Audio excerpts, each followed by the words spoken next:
Programa ADV Jus. Oferecimento a ARP, Associação dos Advogados de Ribeirão Preto. Seja sócio você também. 3965-5158. Livraria Jurídica Mizuno e Leitão. Quem faz direito, compra aqui. 3636-1375. Qualicista Informática. Automação e serviços para a área do direito. 3234-2720. Olá, meus amigos do ADV Jus. Muito boa tarde. Programa inédito para você, que sempre me acompanha aqui. Hoje, com imensa satisfação, eu estou recebendo o Dr. Eduardo Lizarelli. O Dr. Eduardo Marco Antônio Lizarelli, ele é advogado, presidente do TED, 13ª Turma Disciplinar da Ordem dos Advogados de Ribeirão Preto. Nós vamos falar a respeito do tema que pautamos, que é ética, observância efetiva nas carreiras jurídicas. Um tema bastante palpitante. Então fique aqui com a gente. É agora, aqui no ADV Jus.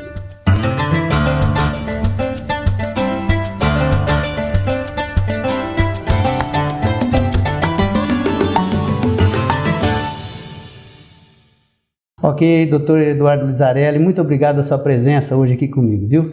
Nós em que agradecemos essa oportunidade, a importância, né? Agradecemos o convite, principalmente frente a a ADV Jus, que é conhecido por todos e assistida por todos aqui em Ribeirão Preto e região. Tá certo. Doutor, então o nosso tema é ética, né? Uma coisa que está aí, não tem jeito de desvincular a ética da advocacia. E eu gostaria que inicialmente o senhor fizesse aí uma breve reflexão a respeito do tema, né? Da importância da ética de uma maneira globalizada, de uma maneira da qual a gente convive aí na sociedade, uma coisa que precisa estar inserida aí, não é isso, doutor? Sim, sem dúvida, eu acho que o tema ética nunca esteve tão palpitante no nosso dia a dia, na nossa vida, muito embora essa questão seja antiga, né? Mas eu entendo que a ética, ela é uma questão que ela tem que ser observada constantemente, porque ela antevém os nossos pilares aí do direito.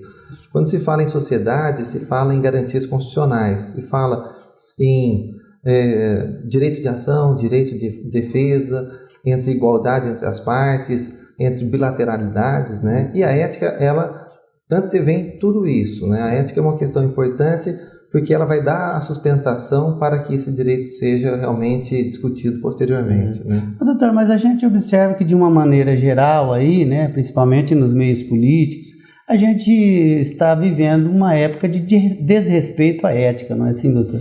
Sim, por isso que a ansiedade da população, ela se destaca cada vez mais. Por quê? Porque quando se fala em direito, a sociedade assiste esse direito discutido nos tribunais, esse direito transmitido pela mídia, mas esse direito, ele, de uma certa forma, ele é bilateral, ele atinge as partes nele envolvidas, seja o Ministério Público e a parte que está sendo investigada ou processada, ou seja, entre partes. E a sociedade, ela tem um anseio ético que, como dito, antevém a isso. Ela busca um conforto, ela busca a moral, ela busca sentimentos que atendem o anseio de todos e não do indivíduo isoladamente, né? O senhor não entende também que essa ansiedade pode fazer em determinado momento a pessoa esquecer-se um pouco da ética para buscar o objetivo, doutor? Sem dúvida, na medida que as pessoas perdem a crença pela ética ou pelo direito em si, e é comum existir uma confusão entre esses dois elementos, a pessoa começa a buscar meios que estão ao alcance dela, né? E às vezes realmente se distanciam do direito, entendendo que é ético, né, fazer aquilo. Sem dúvida. Agora vamos trazer um pouquinho aqui para dentro do direito, né, das áreas jurídicas, da onde a gente vive o dia a dia aí, né? O senhor acha que desde lá de quando começou a advogar, a gente já está aí com mais de 2 dezenas na advocacia, doutor? O senhor acha que mudou muito o comportamento dos profissionais da área jurídica com relação à ética, de pelo menos 10 anos para cá? Eu penso que sim. Eu atuo no direito já há 15, 16 anos, e estive na comissão de ética por 14 anos, e há um ano agora na presidência do TED 13, né, da 13ª Turma Disciplinar. E nós conseguimos perceber uma mudança no tipo de infração que vem sendo cometida. Infrações que há 10 anos se via com frequência, hoje elas não se localizam mais esse tipo de postura. Porém, com a globalização, com essas mudanças sociais, com essa nova diversidade, com questões, com a era digital, né, são situações que se somam, né, e trazem para os tribunais questões afetas mais à economia, mais a dinheiro, a valores. Então, são fatores que não se deparavam com tanta intensidade há 10, 12 anos atrás. Eu acho que mudou um pouco o perfil. Eu entendo que sim, entendo que mudou um pouquinho sim. Doutora, dentro de algumas carreiras, não só a jurídica, né? Evidentemente tem a advocacia, tem a magistratura, né? Membros do Ministério Público e tal. Existem também carreiras dentro da medicina que, vez por outra, a gente constata através da mídia que houve, ou pelo menos está se imputando a alguém um ferimento à ética. E em alguns casos, esse tipo de conduta, ele é rechaçado e às vezes lá na frente ele é colocado assim como que ele foi retirado de pauta por um excesso de corporativismo. Isso existe, doutor? A questão do corporativismo, ele existe e, em princípio, eu não vejo problemas dele existir. Seja corporativismo no setor de engenharia, nas instituições, na própria advocacia ou na medicina, como mencionado, ele, até que se respeitem todos os ordenamentos legais, eu não vejo nenhum tipo de problema. O problema do corporativismo, e nele se insere também o corporativismo político, ele passa a existir a partir do momento que você transpõe, né, os limites legais. A partir desse momento é que devemos ficar atentos. O senhor acha que, vindo lá de cima, pode ser um fator de contaminação, doutor? Um mau exemplo que pode contaminar? Eu entendo que sim, e na verdade nós teríamos que fazer uma ligação entre a política, ou entre os nossos dirigentes, né, dirigentes políticos, e os próprios bancos acadêmicos. Eu acho que nós devemos pregar a todos, né, que sigam não só a lei, mas que pensem num comportamento ético, né? À medida que você faz essa associação, você está preparando os jovens para que venham à sociedade numa condição mais estruturada, para então respeitar a lei, né? Na verdade, o que o doutor Lizarelli está falando é assim, né, doutor? Cada um fazer a sua parte, não é isso? Sem dúvida nenhuma. A partir do momento que cada um faz sua parte, dê bons exemplos, aí tudo vai com certeza fluir de uma maneira melhor. Sem dúvida nenhuma. Tá certo. Legal, você está comigo aqui no ADVJus e eu quero dar um ligeiro recadinho para você. Você conhece a Qualisystem Informática? Então você precisa conhecer se você não conhece, ok? Olha, a Qualisystem Informática apresenta para você vários serviços, coloca vários serviços à sua disposição. E você que quer modernidade em seu escritório, você não pode ficar sem a assessoria da Qualisystem Informática, do meu amigo Júnior. O telefone da Qualisystem é esse mesmo que está aparecendo aí no seu vídeo. Ligue lá, vale a pena, ok? Nós vamos fazer um ligeiro intervalo, vamos voltar já já com mais Dr. Eduardo Lizarelli. Aguarde, por favor. A ARP, a Associação dos Advogados de Ribeirão Preto. Ligue 3965-5158. Livraria Jurídica Mizuno e Leitão. Quem faz direito compra aqui. O maior acervo de livros jurídicos de Ribeirão Preto e região. Atendimento personalizado. Ambiente agradável e tranquilo. Espaço para leitura e cafeteria. Parcelem até 10 vezes sem juros e entrega em domicílio. Estacionamento próprio e seguro. Livraria Jurídica Mizuno e Leitão. Visite-nos. Otto Bens, 1201 na Ribeirânia. 3636-1375.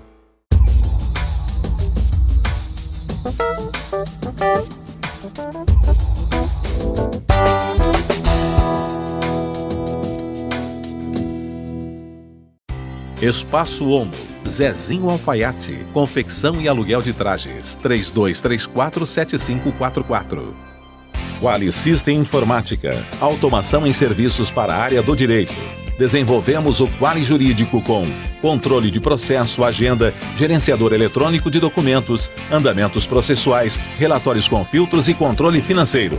Oferecemos consultoria, assessoria, suporte técnico, projetos de infraestrutura com rapidez, segurança e ética. Quali System Informática.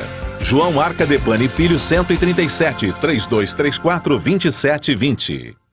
O cartório postal oferece serviços com rapidez e segurança. Registro de contratos, pesquisa patrimonial, notificações, além do banco de certidões de cartórios, repartições públicas e fóruns em todo o Brasil.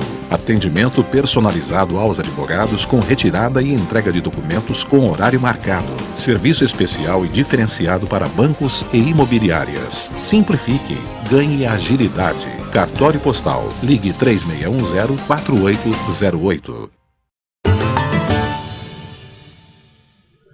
Ok, voltando então com o ADVJus. Hoje, honrosamente, recebendo o meu colega, doutor Eduardo Lizarelli. Doutor, o senhor entende que é satisfatório a atenção que as nossas autoridades julgadoras elas dão para a ética? Será que eles estão assim inserindo mesmo ali os valores éticos nos julgamentos? Eu penso que sim, porque nós verificamos recentemente posturas de julgadores da nossa mais alta corte, que são posturas éticas, muito embora haja divergência de opinião ou a respeito de um ou outro julgador, a respeito de uma ou outra questão posta em discussão, eu penso que é um assunto que está em alta e vem sendo observado. Certo. O senhor entende também que a própria morosidade do judiciário, nos julgamentos, a gente está aí na expectativa do que o processo eletrônico venha abreviar isso aí. O senhor entende que aquela morosidade excessiva, ela, na verdade, ela traz um transtorno tão terrível para a parte que não deixa também de estar ali implícito um sofrimento ético, né? Sem dúvida, porque quando você busca um conforto social para a população, quando você busca preservar as garantias fundamentais das pessoas, está implícito nisso a observância razoável do prazo, né? E à medida que você causa sofrimento e angústia às pessoas, eu não tenho dúvida de que isso, sem dúvida, está a violar aí os preceitos éticos. É aquele princípio, né, doutor? O processo moroso por si só, ele já traz um julgamento e o resultado disso é a injustiça social, né? Não é por aí? Muitas vezes até mesmo passa a ser a própria punição antecipada da parte, é a própria morosidade do processo. Certo. Agora, só fazendo um breve parênteses, aliás, o senhor tem, assim, expectativas positivas com relação à celeridade processual, agora com o advento do processo judicial, doutor, processo eletrônico? Eu acredito que está sendo feito possível, existem divergências de opiniões, sem dúvida, mas eu creio que sim. Eu acho que é uma ferramenta muito potente, muito importante, e que a hora que todos nós estivermos amplamente adaptados a ela, os resultados serão positivos. Certo. Doutor, agora tem um binômio, né, que a gente costuma ver muito aí, e existem algumas opiniões que são antagônicas, né? Corporativismo e ética. Como que a gente pode situar esses dois temas, doutor? Eu penso que a ética, ela está a dirigir esse corporativismo, né? A ética, ela tem condições de assegurar a grupos, né, que se defendam, que se fortaleçam, que cresçam dentro da particularidade de cada um, mas sem desrespeitar os direitos do outro, né, do próximo. Tem que observar os direitos em primeiro lugar, né, doutor? Sem dúvida nenhuma. Isso é princípio constitucional, está lá também no artigo 5º, que o senhor já se referiu aí, todos iguais perante a lei, né? A observância de princípios constitucionais, eu tenho a impressão que é assim, a viga mestra, né, do tema que a gente está abordando aqui, que é a ética. Sem dúvida. É isso mesmo. Doutor, o senhor acha que existe pessoas que têm mais facilidade para lidar com a ética dentro da sua profissão? Não estou falando, nesse caso, só pessoal das carreiras jurídicas, né, mas de uma maneira geral. O senhor acha que tem profissionais que se torna mais fácil para ele lidar com a ética? Lidar com a ética, sem dúvida nenhuma, seria uma obrigação de todos. Né? Ela deveria preceder qualquer atuação profissional, ela deve compor né, o estudo e a pessoa de cada um. Né? Nós estamos falando de qualidades intrínsecas. Né? Agora, no dia a dia, principalmente no meio jurídico, nós verificamos algumas dificuldades, né, de obedecer a essa ética. Muito embora todos preguem, né, nós verificamos que existe realmente um número crescente aí de problemas, de desvios que são corrigidos paulatinamente com eventuais procedimentos. Né?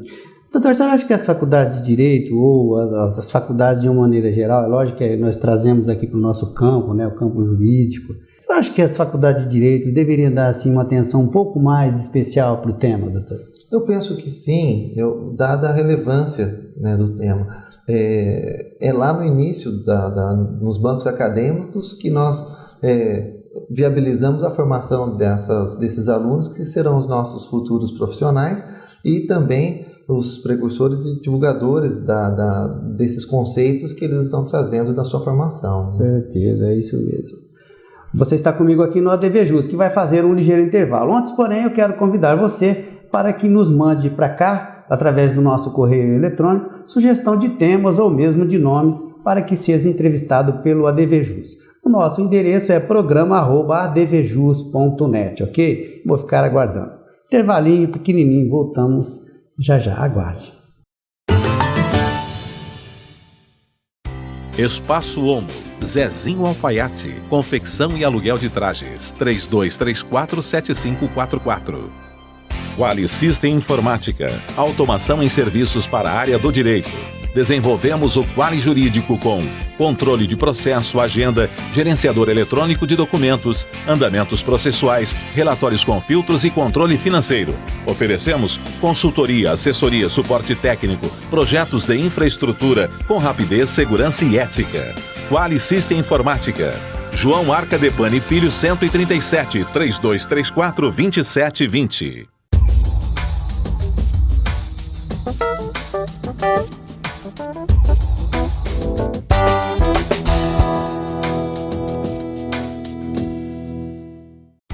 A ARP, Associação dos Advogados de Ribeirão Preto. Ligue 3965-5158.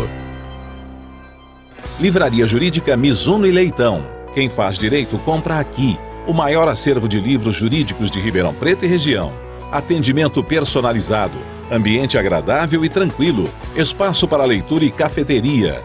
Parcelem até 10 vezes sem juros e entrega em domicílio. Estacionamento próprio e seguro. Livraria Jurídica Mizuno e Leitão. Visite-nos. Otto Bens, 1201 na Ribeirânia. 3636-1375. O cartório postal oferece serviços com rapidez e segurança. Registro de contratos, pesquisa patrimonial, notificações, além do banco de certidões de cartórios, repartições públicas e fóruns em todo o Brasil. Atendimento personalizado aos advogados com retirada e entrega de documentos com horário marcado. Serviço especial e diferenciado para bancos e imobiliárias. Simplifique, ganhe agilidade. Cartório postal. Ligue 3610-4808. Ok, voltando então com o ADVJus. Doutor Eduardo Lizarelli, o que o senhor me fala? Existem aí algumas, com toda certeza, existem aí algumas profissões que têm um corporativismo exacerbado. Isso aí não é inegável, nós não estamos falando quais, mas a gente tem essa visão. E dentro da advocacia? Na advocacia, eu penso que não. Porque um exemplo clássico que nós temos é o próprio tribunal. Sim. Todas as questões que nos são submetidas, todas elas, formalmente apresentadas, elas são avaliadas, são instruídas e são processadas. Então, eu penso que o corporativismo que existe na advocacia, ele existe de uma forma positiva, de uma forma de fortalecer a classe, uma classe que busca também anseios sociais, né, que protege, que participou de grandes movimentos em prol da sociedade. Mas quando se dirige aos seus próprios membros, ela é severa, né, e busca assim apurar uma eventual falta prática. Não existe nenhum tipo de omissão da instituição a esse respeito. Com certeza. Inclusive também, né, doutor, a própria forma com que a gente é preparado na faculdade e depois o mercado também nos coloca numa situação, sempre de divergência com o colega, ele é sempre o nosso adversário, né? Sim. Isso também, eu acho que força a ficar para um segundo plano o corporativismo. Essa é uma questão importante, quando, até fazendo paradigma à pergunta anterior, muito embora haja um rigor no processamento, esse rigor ele é comedido e observa, sem dúvida nenhuma, todas as garantias fundamentais de cada um, né? Principalmente a questão, né, da ampla defesa. Agora, quando, sem dúvida nenhuma, até pela nossa formação, pela formação do advogado, normalmente ele tende a se defender, ele tende a tentar fazer prevalecer a sua visão, que gera realmente algum atrito. Mas eu acho que hoje a classe ela está muito unida, está sendo fortalecida a cada dia que passa, né? E eu acho que esses pontos são positivos e devem ser difundidos cada vez mais. E não se esqueçam que está lá, é um princípio que é legal, né, doutor? O advogado, ele é indispensável para o bom andamento da justiça, não é isso? Sem dúvida. A gente é sempre importante sublinhar esse item aí com relação à advocacia. Doutor, agora a gente gostaria que o senhor fizesse aí uma breve consideração, né? Inclusive, a gente já teve aqui conosco outros colegas e, de uma forma superficial, a gente falou a respeito da ética. E, num determinado momento, eu não me lembro qual foi o convidado que esteve aqui, e ele nos disse o seguinte, na verdade, a ética, ela é um excelente aliado, na verdade, uma arma do bom profissional. O que o senhor fala? Eu comungo desse entendimento. Eu penso que o advogado deve se valer da ética e não temer a ética, né? Por que isso? Porque na medida que nós desrespeitamos a ética e que existe a divulgação disso para a sociedade, nós perdemos a confiança deles, né? A confiança das pessoas, que são, na realidade, os nossos clientes. Então, à medida que se difunde a ética, à medida que a advocacia é vista como uma instituição séria, né, que os advogados são vistos como os profissionais idôneos, probos, que não se justificam brincadeiras a respeito da sua idoneidade, né? À medida que tudo isso vem de bom, né, sem dúvida nenhuma isso reflete para a sociedade positivamente. A sociedade volta ou continua confiando nos advogados. Eu acho que esse é um tema importantíssimo, é uma questão de alta relevância e que todos têm que pensar, né? Ao invés de temer a ética, a difunda, né? Não se vê-la como um ponto negativo. Né? E o senhor acha também que é fundamental para que a ética impere, principalmente no caso da justiça, do processo judicial, que haja transparência? Sem dúvida, a ética exige isso, né? Ela exige uma lealdade com os colegas, ela exige uma postura que seja clara, né? Então, as próprias mudanças do Código Civil, as últimas alterações que foram feitas, elas se baseiam na boa-fé, né? É perceptível que todas as transformações mundiais, as questões entre as nações, todas elas buscam, sem dúvida nenhuma, elas se pautam na boa-fé, se pautam na confiança, e esses dois pontos não existiriam sem o pilar aí da ética. Né? Doutor, o senhor acha que um magistrado, na hora de proferir uma decisão, ele, evidentemente, que uma decisão equânime, ela exige duas coisas, né? A moralidade e tal, na qual está implícita a ética, mas o senhor acha que pode ser que, às vezes, ele seja obrigado a usar mais um princípio do direito administrativo, nem tudo que é moral é legal, nem tudo que é legal é moral, ele pode usar em determinados momentos de julgamento esse princípio, a ética ficar relegada a um segundo plano? Eu penso que não. Eu penso que o magistrado, por ocasião do julgamento, ele vai se ater realmente ao direito. Eu não acredito que ele desviaria. De qualquer forma, eu também não tenho dúvida que a advocacia ela é composta também por um trabalho de convencimento, né? E esse convencimento, a linha argumentativa, a linha ética da argumentação, ela se soma às questões jurídicas e aí passa a trabalhar o convencimento. Eu acho que o direito ele é bilateral por isso, né? São os direitos das duas partes, cada um enfocando os fatos sob o seu ponto de vista, sob o seu interesse, mas a decisão eu creio que venha de acordo com o entendimento do magistrado, de uma forma imparcial, de uma forma justa, serena, através da motivação. Doutor, uma penúltima questão. O senhor acredita que pode ser que o profissional, naquela ânsia, né, de conseguir o resultado para o seu cliente, ele está ali defendendo com unhas e dentes e ele quer aquele resultado favorável a qualquer custo e ele pode se esquecer da ética? O senhor comunga da ideia que esse profissional ele mesmo se excluindo do mercado? Eu comungo, isso é comum, e nós já tivemos, principalmente no tribunal, várias experiências, né, de interessados que buscaram os seus direitos e representaram profissionais, e a lição que se tira é sempre essa, né? Não respeitou a regra, a sociedade enxerga isso. Eu acho que como uma lição e como uma mensagem que nós poderíamos deixar aí, seria realmente que os profissionais crescessem trabalhando, sendo éticos na acepção nobre do termo, né?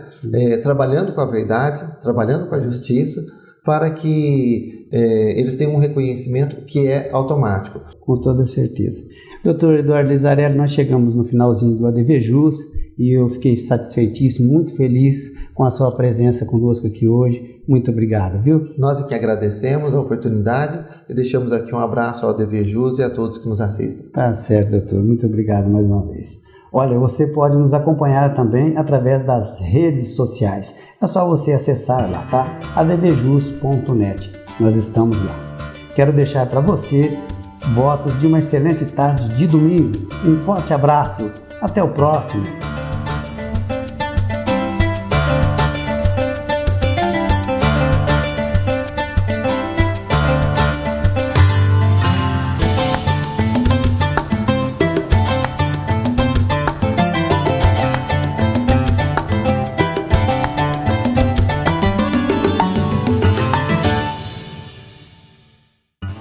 Programa ADVJus. Oferecimento AARP, Associação dos Advogados de Ribeirão Preto. Seja sócio você também. 3965-5158. Livraria Jurídica Mizuno e Leitão. Quem faz direito, compra aqui. 3636-1375. Qualicista Informática.